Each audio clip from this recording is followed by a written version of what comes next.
Kirloskar, immediate past President AIMA and Chairman and Managing Director, Kirloskar Brothers Limited. May I request Mr. Kirloskar to kindly conduct the session.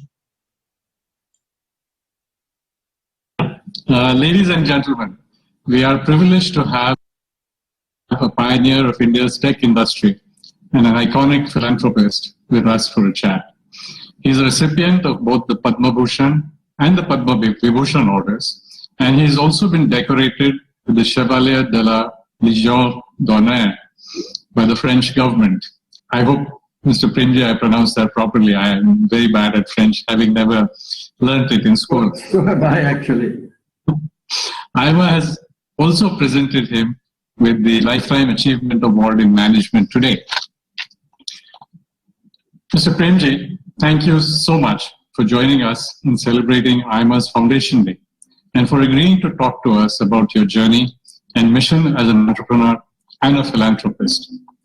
Many of your peers and young leaders look up to you and aspire to attain the standards that you have achieved. Your life and career are a fascinating and inspiring story. And though your achievements are well known, I would briefly summarize your story for the benefit of our audience. Ladies and gentlemen, Mr. Premji was born in 1945, and the same year, his father founded Western India Vegetable Products, the company that went on to become Wipro. Mr. Premji was in college when he lost his father, and he had to leave his education at Stanford midway to take charge of the family business. Though still in his early 20s, Mr. Premji transformed his father's Vanaspati and soap business into a diversified company that made and sold a range of personal, household, and industrial products. Mr. Premji was amongst the first to spot an opportunity in India's nascent IT sector in 1977, when the Janata Party government forced multinationals to transfer ownership to Indians. IBM decided to quit India, and Mr. Premji set up a computer manufacturing business in Wipro. He was once again in his pioneering element in the 1980s, as US companies started outsourcing custom software. Wipro became a leader in exporting IT services from India, and as they say, the rest is history. The growth of the IT industry and the high valuation of tech companies made Mr. Premji one of the richest persons in the world, which led to the next big turn in his life. In 2001, he founded the Azim Premji Foundation to improve education availability and standards in our country, which gives the poor a better chance to increase their earning potential and to become better citizens. He has progressively increased the endowment of the fund by making it the beneficiary of his stockholding in Wipro. And today, the Azim Premji Foundation is one of the best funded foundations in the world. Along with all the pioneering efforts in industry and philanthropy, Mr. Premji has also managed to build an $8.5 billion tech company that does business in 58 countries. Now, he has handed over the charge of his business to his very bright son, Rishad, to focus on his philanthropic work. Mr. Premji, thank you for giving me the privilege to have a conversation with you about your life, career, and thoughts about the current state of affairs and the future. So let me start with my questions. So my first question is... Thank you for a nice introduction. Most welcome. My first question to you, Mr. Premji, is what has it been like to retire from active business life? You know, I don't think of myself as having retired. I don't think that I can ever retire. You know, one has worked so hard for so long, so one has lost the ability to retire, actually. It's just that I've left the role of chairman of Wipro Limited, a 9 billion IT business company. Rishad chairs Wipro Limited, and I'm founder chairman and a board of director in a non-executive role. I am, however, fully engaged with the extensive work of our foundation. Its field work in education, the grant-making work to hundreds of partners, and the universities. Then there is a fairly large, almost 2 billion Wipro Enterprise Limited, the private company which has our consumer business, infrastructure engineering business, and our joint venture with General Electric Healthcare, which I chair. There is also a rupees 2,10,000 crore endowment, which I oversee in the role of a chairman. So I continue to be fully engaged in all of this. I enjoy this. If I was to let this go, then I will try to invent something else to keep myself busy. The only difference now is that perhaps that I have more structured week, a bit more time at my disposal that I enjoy, mostly on weekends to trek. You remind me so much about my grandfather, who lived to the ripe old age of 91, and he was always curious and wanted to learn more. And I guess your being engaged allows you to continue to be curious and do new things. So the second question is, what has been the inspiration for your philanthropy? My mother founded the Children's Orthopedic and Spastic Charitable Hospital when I was very young. It was a totally charitable hospital. She ran it with immense struggle for 50 years as chairperson. She had to raise funds, run the operations, deal with the doctors, deal with the workers, deal with the unions, and whatnot. All because she wanted to serve. Nothing fazed her. She was amazing. This is my core inspiration. This is what I saw whilst growing up, and that has really inspired me to look at philanthropy very seriously. And then there was Mahatma Gandhi's idea of trusteeship of wealth, that the wealthy must act as custodians of wealth for the benefit of society and not as owners of wealth. That influenced me a great deal later. So I would say that the intent and fire came from my mother's example, and the international intellectual rationale came from Mahatma Gandhi. Thank you. You have done extensive work helping improve the government school system. What has been your experience with that? We only deal with government schools. We are not involved with private schools, primarily because we find our value add is more in government schools. We are very energized by our experience and quite optimistic about what we can achieve.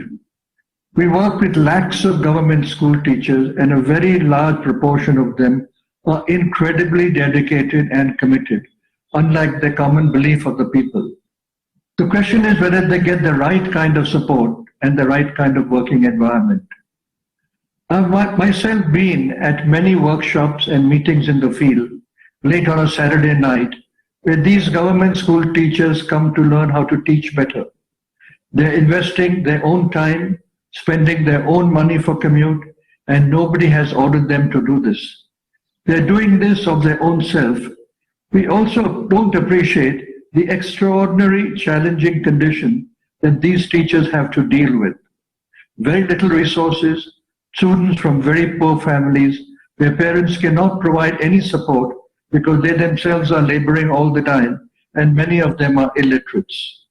I don't think in Wipro we can get people to come for training on a Saturday today. So it just speaks of the contrast between the commitment of these school teachers who have been so badly vilified by society. Working in these teachers in school, we have seen steady improvement.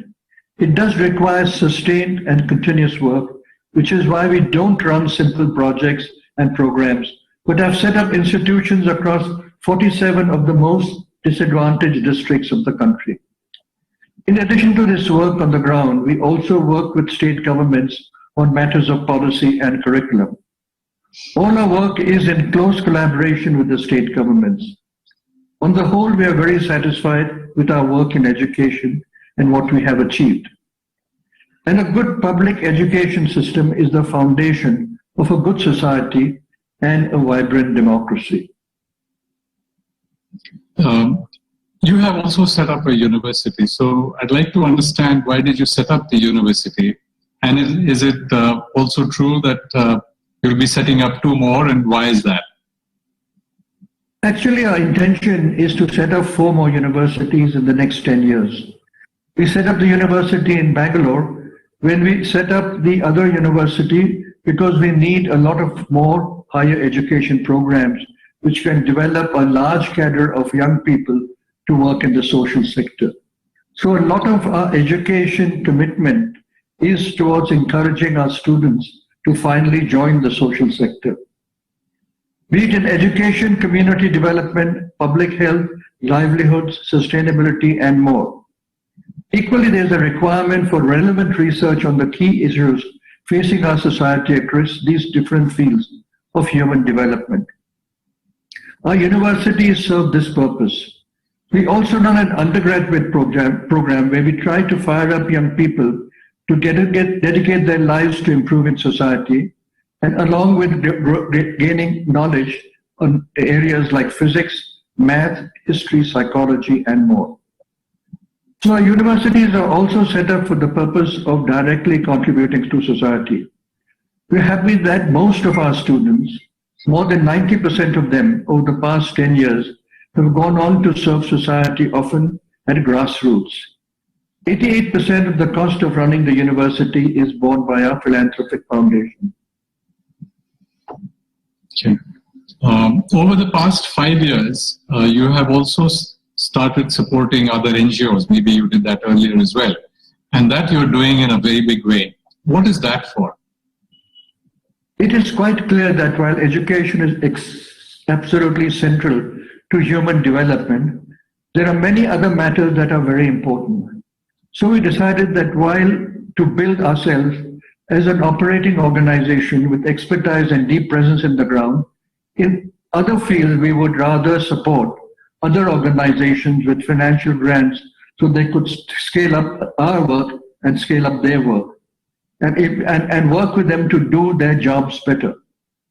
We support NGOs that work for the most disadvantaged and marginalized people in our society. This includes the homeless, persons with disability, women survivors of violence, street children, elderly poor, farmers who are very marginal shareholding, and vulnerable tribal groups, and much more such vulnerable people. We also engage in a systematic collaboration with state government and NGOs to address large humanitarian development challenges aside from education on which we work ourselves. This includes reducing child malnutrition, preventing human trafficking, improving gram panchayats and welfare delivery, and shifting to sustainable farming practices. All our work in the field at the university and in our grant making comes together with clarity and simplicity. We want to contribute to developing a more just, equitable, and humane and sustainable society in India, to try and help bring to life the values that the Constitution of India committed to in 1950. Okay. And changing topics, what has been your experience during the past year of the COVID crisis? The COVID crisis, as I see it, is a real wake-up call, which we needed to really relook at some of our fundamentals. And the fundamentals are that we have to drastically and dramatically improve our public systems, such as health systems, and also change the structure of society to become more equal and just. The fact is that the pandemic has had a very unequal impact. The disadvantaged have suffered exponentially more. Inequality has widened significantly since the pandemic. It is also true that this period has demonstrated the extraordinary courage and dedication of lakhs of our fellow citizens, who have worked in the front line without any respite and without fear for their lives. We ourselves worked across 400 districts with an on-the-ground presence of over 65,000 people, both in delivering basic human necessities like food on matters of healthcare to tackle the pandemic. While the work on humanitarian aid has come down, our work on health continues as it will continue till the pandemic is fully resolved and tackled. Okay. What is your view on the CSR law, Corporate Social Responsibility Law? I do not think we should have a legal mandate for companies to do CSR. Philanthropy or charity or contribution to society must come from within, and it cannot be mandated from outside. So that is my personal view. As of now, this is the law, and all companies must follow it. In this context, all I can add is that individual personal philanthropy is separate and should be separated from a company's CSR. I think that's very important. In your philanthropic work, what gives you the greatest satisfaction? When I travel in the field and meet our teams and our partners' teams who have single-mindedly dedicated their lives to helping the country improve, that is about the biggest satisfaction one can derive personally. And what would your advice be to all of us on philanthropy? Don't leave it for a later age. I think we started too late. Start right away, even if you start small. Try to help build institutions and support programs. We must have a strong set of civil society institutions which you can contribute to. Your experience in business has eminently qualified you to build scale. This is an integral part of nation building. Thank you. Thank you, Mr. Premji. We're really honored that you spent so much time with us. What really touched me was the fact that you gave credit to your mother as the inspiration for your work that you're carrying on to help our society become a better one. And congratulations once again from all of us at AIMA on winning the AIMA Lifetime Achievement Award. Thank you. I'm quite honored by the award. Thank you for awarding it to me and awarding it to the thousands of Wiproites who have really made it possible. Thank you, sir.